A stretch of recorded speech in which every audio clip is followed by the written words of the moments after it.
Hello guys, welcome to today's video.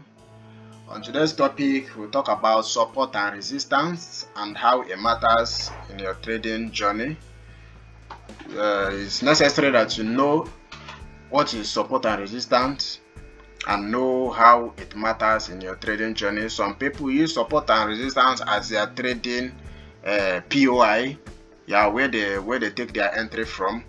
So it's necessary you know it, It's not actually necessary that you apply every concept in your trading, no, but at least it's necessary you know it. Then select to know the one that worked for you, to know the one you are going to stick to know the one you are going to apply in your trading journey to get an effective result. So I actually have some things that you need to do so that you're going to get an effective result when you are doing what? When you are mapping out your support and resistance, so that you are going to map it so effectively.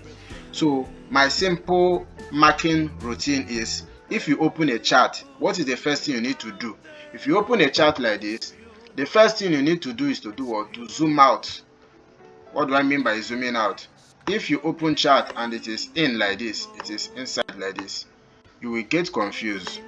You will not know exactly what you are going to do. So what is the first thing to do? The first thing to do is to do what? To zoom out. For example, now, if you open map, your Google map, you know that you are going to zoom out to know the exact place that you are targeting. Then you will now zoom in, to get the right direction of the place you are heading to.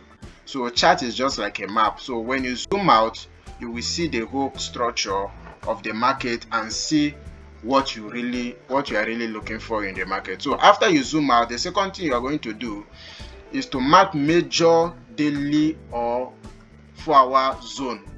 Now, the zones that are where market reacted from in 4-hour or daily time frame, for example, this is daily time frame here, you will know that there are some places that market often react to. For example, this place here now, you can see a market reaction here. Market reacted here, right? So the first thing is to map this up and down like this, So I map it, I write the name. Here is a resistance zone, then here is your support zone. It's your support zone, right? So in the buying market, you have a support zone, while in a selling market you have a resistance zone. So support and resistance is often the place that market or the price often retested to. I don't know how to put this definition now for you to understand the definition properly, but let me still rephrase it again. For example, now the place that price often reacts to, where price go to and they react, it come back to that place and they react, that shows that there is something there. There is something that is making the price to keep reacting to that particular zone. And you can see here, price reacts here, which in the future you are expecting that when price approaches this place again in the future, you are expecting that there are also going to be some reactions again from that zone. I don't know if you understand. So it's very simple. And here is your support zone. Here is your support zone. As you can see, there is a market reaction in this area. There is reaction in this area. Then when you go to this place, it got broken and it go up. Then it comes back again and retest to this place again. It push up, you come back and retest to this place again. Can you see now? So here is your support zone. Here is your resistance zone. So when you do have mapped out your zone in your daily or your 4-hour time frame, another thing you are going to do is to identify significant highs or lows, which is what I have done now. Identify significant highs or lows. Here are the significant highs. Here is at significant highs. Here are significant lows. Here are significant lows. Yes, there are still some reaction here. There's still some reaction here. So you can still map here, but for your chart not to be so messy, you can just leave it like this in this daily time frame. So another thing is look for repeated reactions. Where there are multiple reactions in the market, just look for those areas. So if you look up here, see that there are also reactions here. There are reactions here. So you can even still map here as your resistance and support here. You can still map here because there are reactions in this area. So there are reactions here, there are reactions here, you know, there is reaction here too, then there is reaction here. So market go up here, here is a resistance zone that go up, market come back and, you know, tap it again, then market push up again. Then when it comes back, there were a lot of reactions there, like market trying to know if it's going to break it or it's not going to break it. But after all, it later break it and do what? Retest it in this down support zone here. So you go back here again and he break this zone, again, then he retested back to it again and he push up again. So here is also a valid zone for your what? Is a resistance zone. I don't know if you can see it, you can still stretch it to future. Here also it come back and retested to it, break it, then touch that place again, come down, then retest this support area. Then when he broke this area here, come back to becomes your what? Your support turns resistance. Yes, support can also turn to resistance.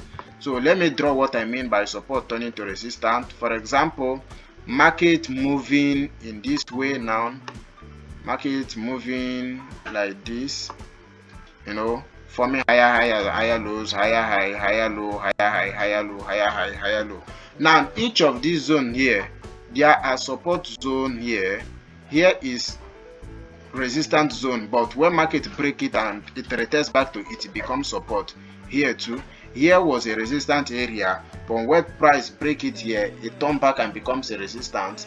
Here too, here too, here was a resistance place, then when market break it and returns back to it, it becomes support. The same thing happened in a downtrend market where market is forming lower high, lower lows, lower high, lower low, lower high, lower low.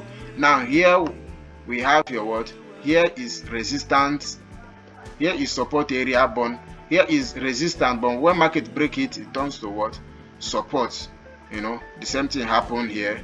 You know, here you have resistance, but when market break it, it becomes support. So something like that.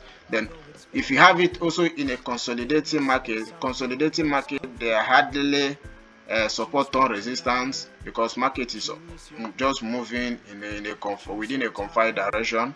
Taps up, come down, taps up, come down, taps up, come down. So something like that continuously. So that's what I'm trying to let you know. Then here, so support can also break and turn resistance. If you're looking for a buy, you can say your resistance turn to support, or your support turn to resistance. Some people call it RBS, that's resistance becomes support, and SBR, support becomes resistance, or RBS, resistance becomes support, so vice versa.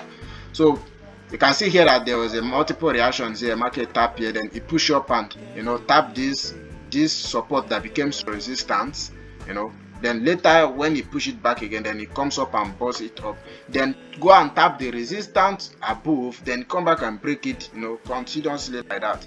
So after that happen, after you identify the areas that you have reaction, then look for strong movement originated from a zone. Now if you watch here now, you see that there were multiple reactions when price reached to this place.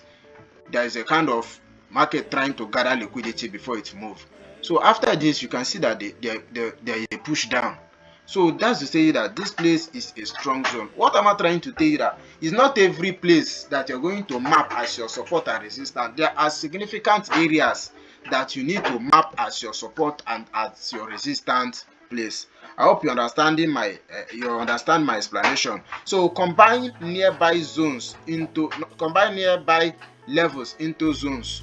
Now, for example, now if you see that market reacts here, maybe if you decide to represent these places with your horizontal ray, you can see say, okay, there is reactions here. You map here, there is reaction, there is reaction, there is reaction.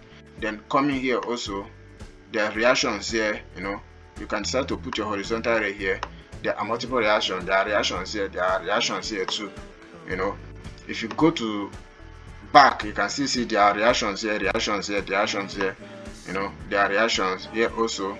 Stretch this. You know, there are reactions. Now, what that means is that since you see that there is reaction here, and there is reaction here, and there is reaction here, instead of you to represent it with 3 horizontal lines, you know, putting this here, okay, there is reaction, and putting another one here that there is reaction, making your chart to look so messy, you can easily remove this place. You make it a level, remove this, and use your rectangular tool like this to represent it. You can map it and cover the whole place instead of you using your rectangular tools, to cover the whole places, making your chart to look so messy. You can combine the zones that have multiple reactions, like here. Since here is here, if you put your horizontal ray here now and see that there are reaction here, you put on that one, say there's reaction here, you put on that one here, that there is reaction here, your chart will look so messy. So instead of you mapping these zones with your horizontal ray, just use your rectangular tools to map it as one zone, right? Your rectangular tool can easily cover it by putting it like this. It can cover the whole places that you use to map small like this. Then you can go ahead to remove these lines. So when you are mapping it, you leave a space for your chart to move, for your candles to move, so that you will understand what you are doing. There are reaction, there's reaction here, also there is reaction here. So you can put your rectangular tools here, right? So you can see it. This is your resistance point. Price came to this place, it pushed it down. It came back, it pushed it down again, even though there was something like a fake breakout. Then he retested it back into this support zone, then he pushed it back again. Now it retests back, push it back. Now support and resistance don't really mean in all cases that it is a place that you wait for. When price reach here, you just sell. When it reach here, just buy. When it reach here, just sell. No, it means that this is a point of interest, the place you are interested in taking your entry from. Now, that you take your entry from that place depends on the reaction that you got to that particular level when price approached there. For example, when price approached here, now you see that there were kind of accumulation. Price tried to accumulate in this place before it pushed up. So this place now, if you go to lower time frame, mind you, this is daily time frame. Where I am now is daily time frame. If you go to lower time frame, you can easily get confirmation from somewhere here to enter. For you not to enter aggressively, you need to enter with confirmation for you not to lose your trade.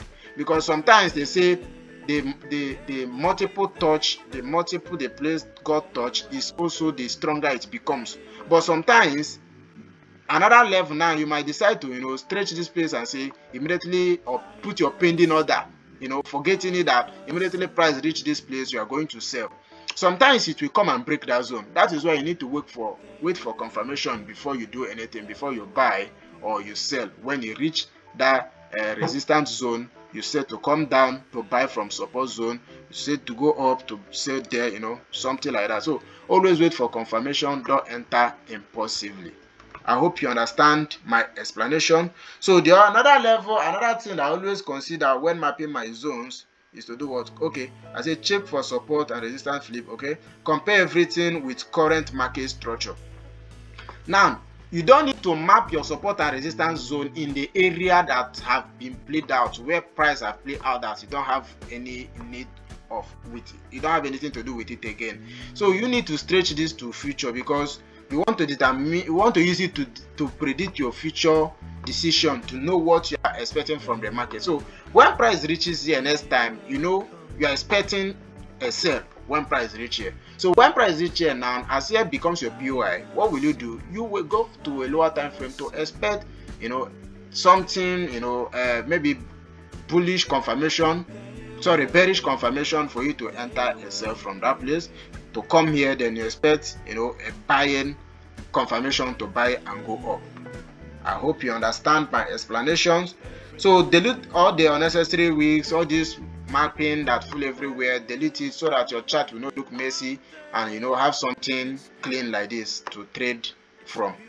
I hope you understand. So keep only the zones, keep only the few zones that generally can care about.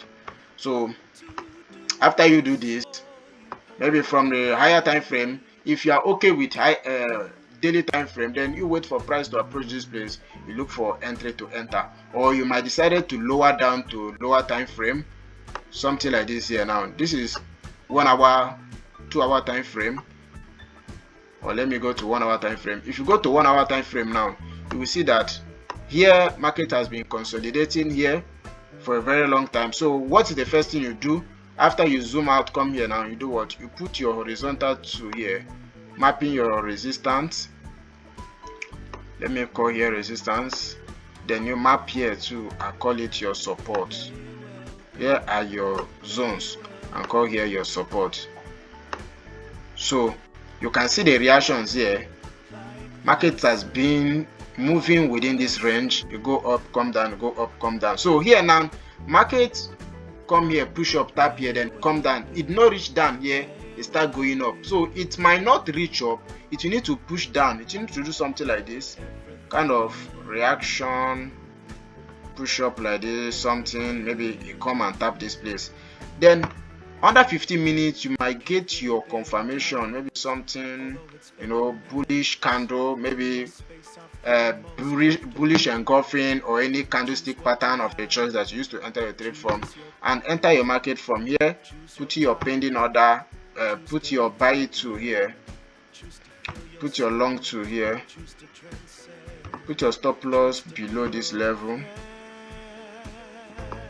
put your stop loss below this level, and target this place, you know, and get your 1:4 to reward ratio. So market is still moving within this direction. So because of this now, when you reach here, you take your profit and wait. If you get your bearish confirmation, you still sell from there, come down. Support and resistance is very easy. So make sure you understand it, and if you have any question, drop it in the comment section, or if you have any video recommendation, drop it in the comment section. I will do well to respond on or before 24 hours. So if you are coming across my channel for the first time, please do well to subscribe and share the video to get to more people that are interested to learn Forex, but they do not have money to pay for mentorship. I have a lot of educational content in my channel. You can watch everything there and get yourself equipped and learn everything you need to know about Forex. So thank you, and see you on the next one. Bye.